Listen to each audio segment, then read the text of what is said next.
Hello everyone. It's Lux from 1057 The Point. If you are on our YouTube page, which you are, you know that.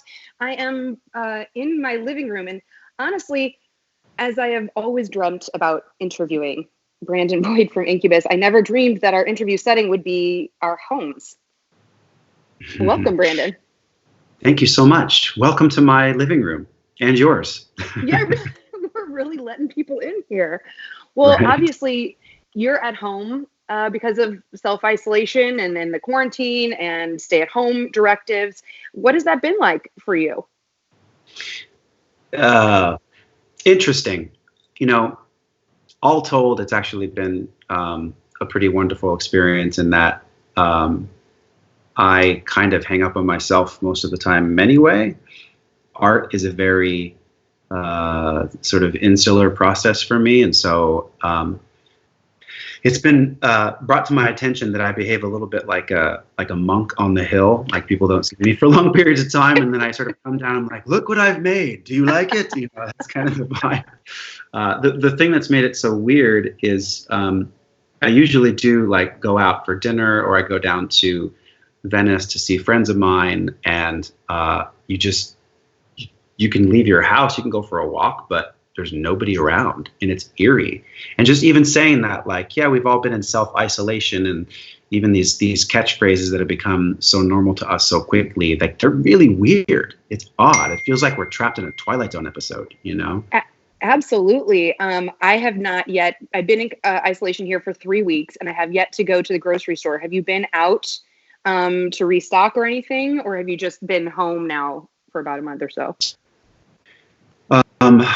I've been home for a little over 6 weeks, actually. I started hearing some of the chatter about this thing, and I follow a handful of researchers and scientists, and I'm friends with a number of doctors who are like, this thing is real and it's going to get bad pretty quick. So the sooner you can shore up and stay home, the better. So I just kind of took the advice, and I've been staying home.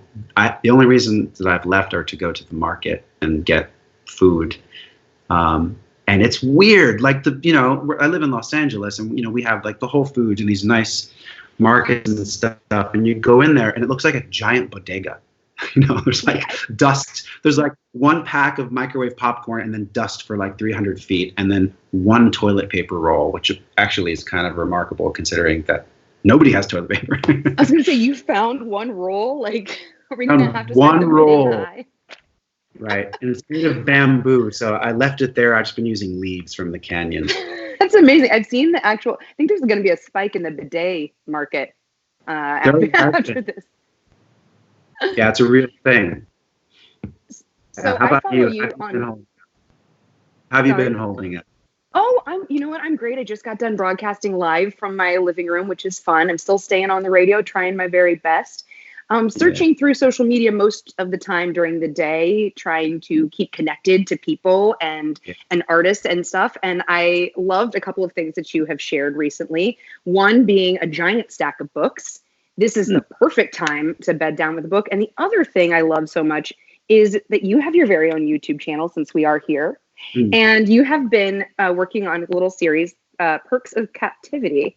So who is shooting these videos of you making this incredible art? If you are alone, or are you doing self-tripod? How are you doing it?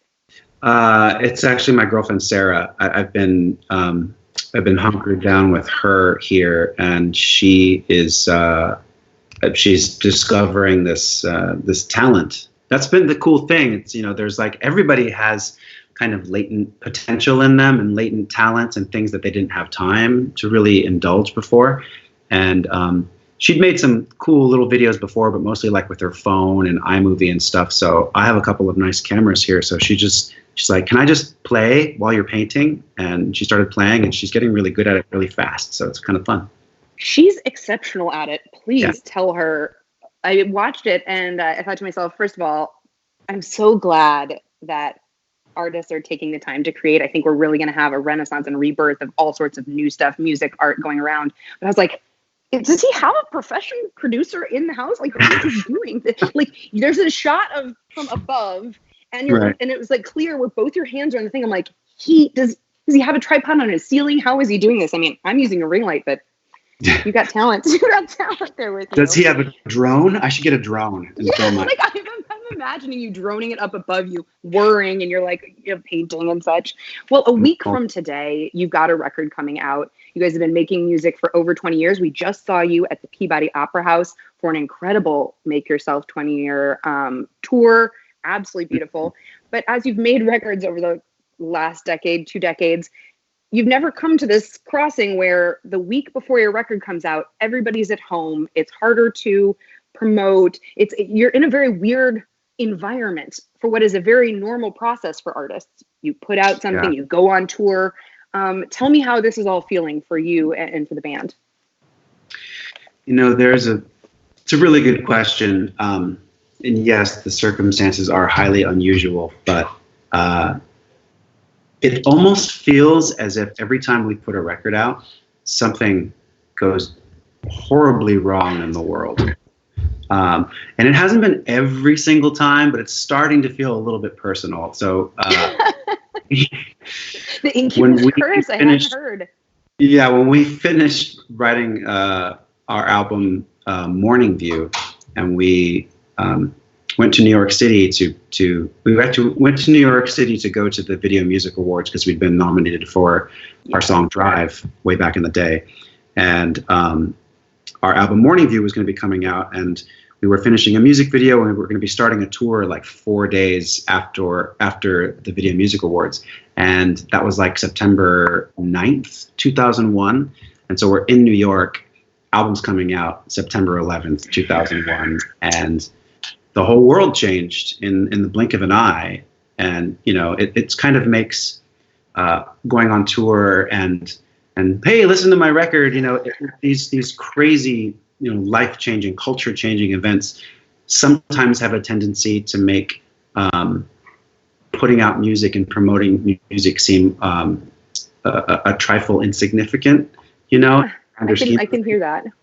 But then once I've been able to get a little bit of hindsight around world events, which are continuous. There'll never be a time when something big isn't happening in the world. So I've come to the realization, I've come to recognize that we'll make music in spite of anything that's happening, and we'll continue to put out music in spite of anything that's happening, and we'll do our best to promote it. And maybe sometimes the music can even be like a vehicle or a vector for someone or a lot of people, if it does well, to have their minds changed and be able to contextualize world events a little bit differently, Exactly. There are 2 things that I am looking forward to very much is the release of your new music and for you guys to be here in September. Now, we have one of the dates that is pushed back far. We have I'd say the 3rd or 4th to the last date on your tour with 311. So we are still under the guise that we will be seeing you. I'm giving away tickets. I gave away a pair of tickets to your show today. And that is really bringing joy to the people of St. Louis, winning tickets, having something to look forward to.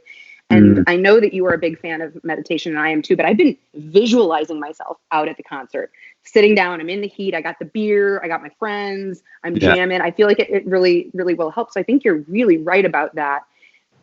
Even though right now it seems like, oh, maybe I shouldn't be, but no, I think this is the perfect opportunity for us to be looking towards better things. What does it feel like to have to sit down and make tough decisions like postponing dates? Because I know you guys had dates that you've had to postpone. You posted on your Twitter a couple of weeks ago, 2 weeks ago. Yeah, it sucks. We have done almost everything. We've done everything in our power over the years to postpone and cancel as few dates as possible. But once again, every once in a while, life just sort of arrives and somebody gets the flu and they can't stand up. So we'll have to postpone a show here and there. This situation is a little bit bigger. So yeah, it's so crazy. I'm still trying to make sense of it myself, as I know that everyone else in literally the entire world. It's not just an American phenomenon. It's like every country in the world is dealing with this, and the places that aren't dealing with it are isolated from the world, and so maybe they're lucky in that regard. So I'm very much looking forward to that as well. And like I said, just keeping my fingers crossed that there's a little bit of course correction here and we can jump back on track. But in the event that for some reason we all have to be hunkered down at home longer than we thought, we will absolutely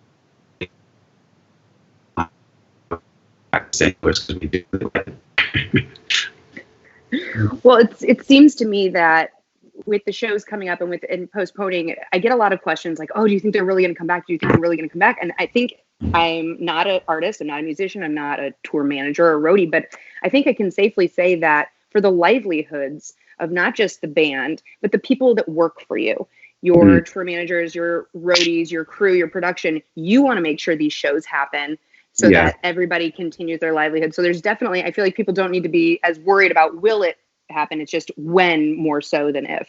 Yeah, exactly. Like, if not now, when? Nice one. So, you like that? Like my tiny little microphone? Should I? Now it's huge. Now it's huge. Now it's huge. Well, Trustfall Side B. It's an EP, not a full album. This is a departure for you guys. But I think it really falls in line with the way that I, at least as a fan, but I think a lot of fans intake music. What was the thought process behind doing the EP and kind of popping it out the way that you're doing it?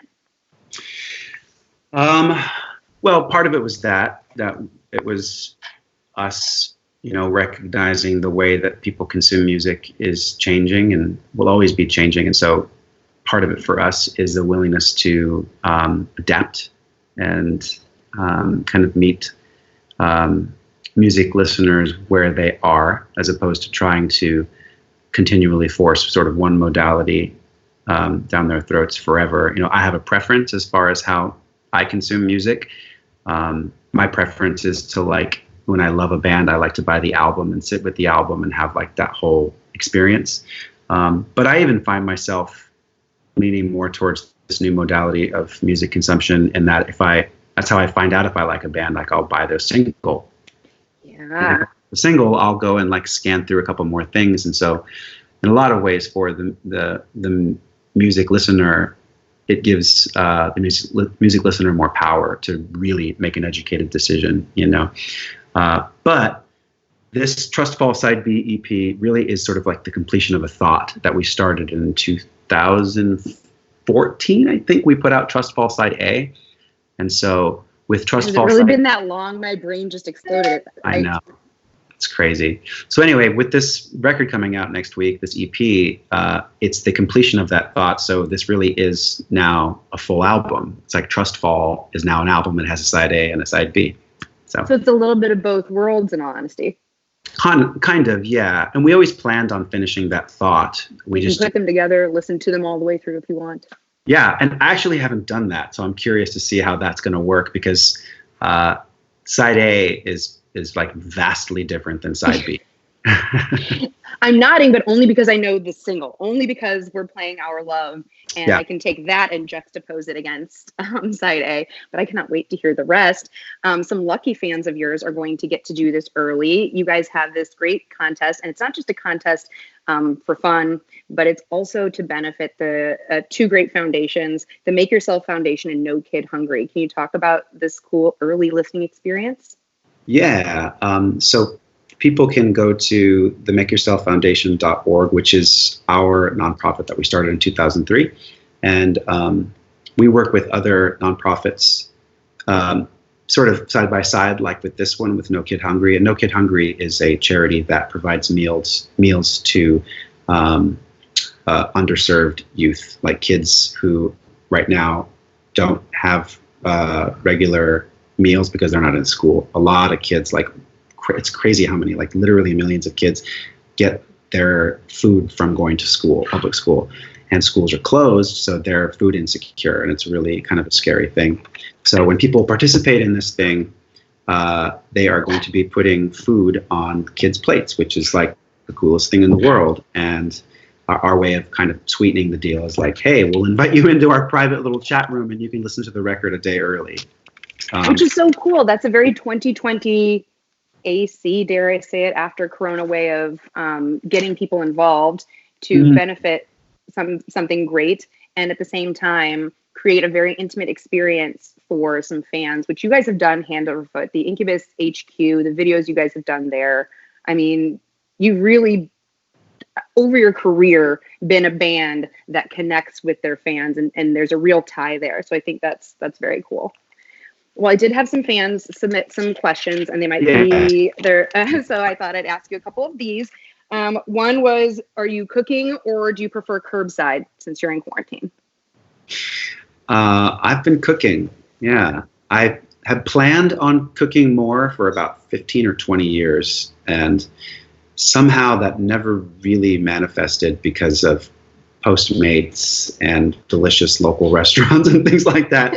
And now being kind of forced to enter the kitchen, I'm still here. I'm alive. I don't have like salmonella. I'm in relatively good health. I must be doing something right because it's working. Yeah. What is the favorite meal you are cooking? What is your best, or what's your best meal? What are your most confident cooking meal? I steam a lot of stuff. I steam vegetables. I steam brown rice. Yeah, a lot of steamy foods. I basically eat like a caveman if he had electricity. That's a really good way to describe it. Okay. Are you spending your time flipping through your favorite apps or binging shows when you're not making art, of course? What's your distraction technique if you need it? Right. So I've been playing guitar most of my life, and I never would have considered myself a good guitar player, and I still don't consider myself a good guitar player because I'm in a band with two like exceptional guitar players. And so when I think of good guitar player, I look at Ben and Mike and I'm like, it's part of my karma. But I have been playing guitar more than I ever have, and I've been learning a bunch of songs from people whose songwriting I admire. Spending a lot of time with my guitar, yeah, as well as in my painting studio and working a lot down there. But I have been watching the crap out of American Dad and Rick and Morty. Oh yeah, just the cartoon's so good.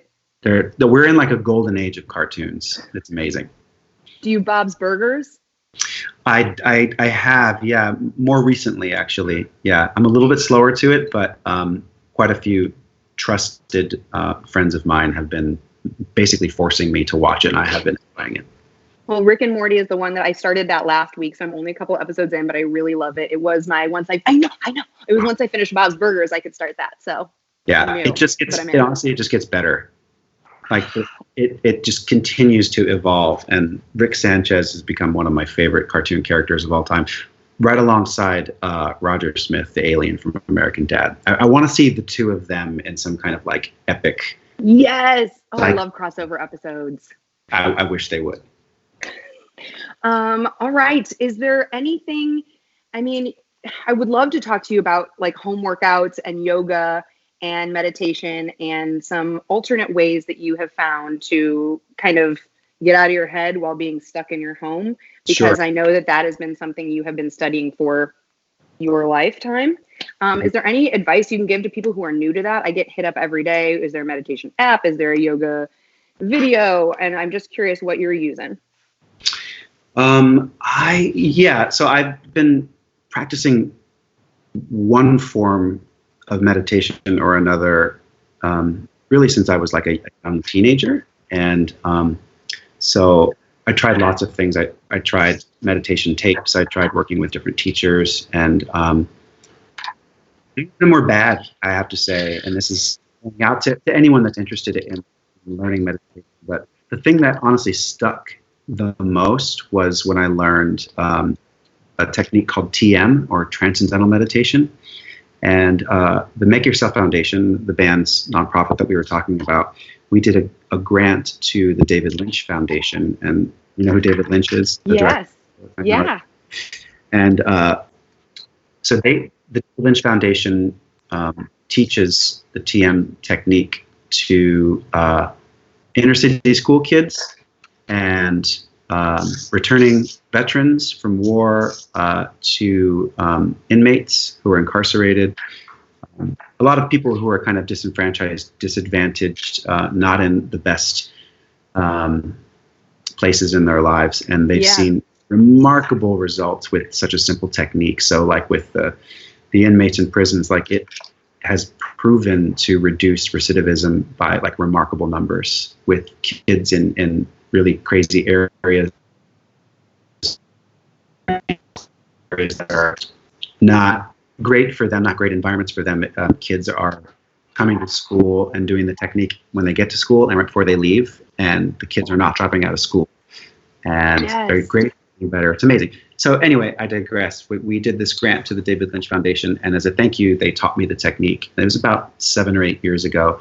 So TM is a wonderful, really simple, very applicable meditation technique for a modern person. So I definitely would recommend that.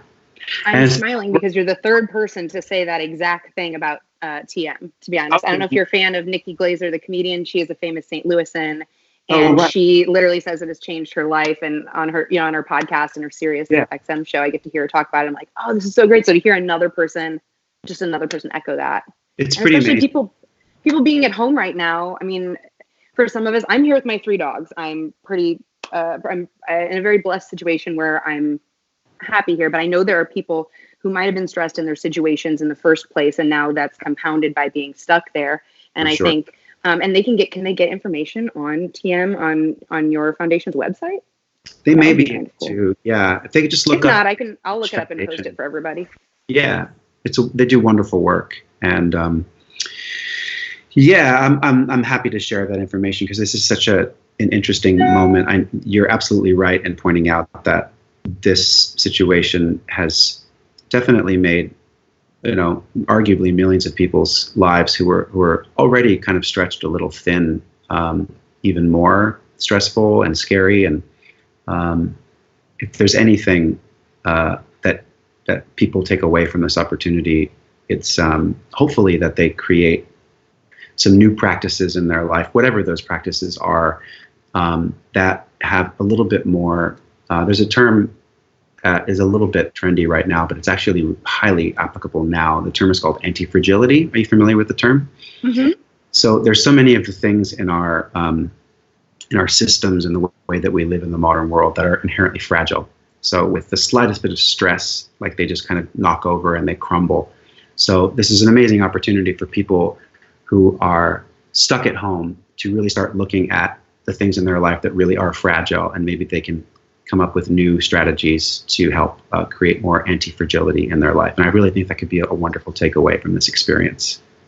Brandon, that is exactly the reason I've been so excited to talk to you. I'm a huge fan of Incubus. I have driven out of state and flown out of state to see you guys before. Gosh, thank you.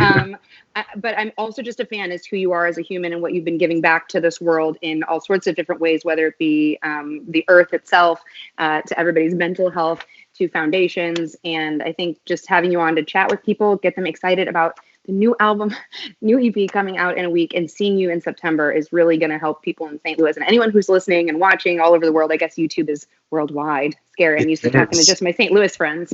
Who else in here? I don't know. But it's really been a pleasure to speak with you. Thank you for taking so much time out of your very busy painting schedule. We look forward to episode 3 of Perks of Captivity. Sarah's killing it. Tell her to keep it up. I will. And where do I get one of those microphones? Oh my God, I will get you a link. This is amazing. I think it was like $7 on Amazon. Very tiny. It actually sounds good. Yeah, that's what we decided on. I was like, I know this is so silly, but it really works in a pinch. I dig it. Yeah.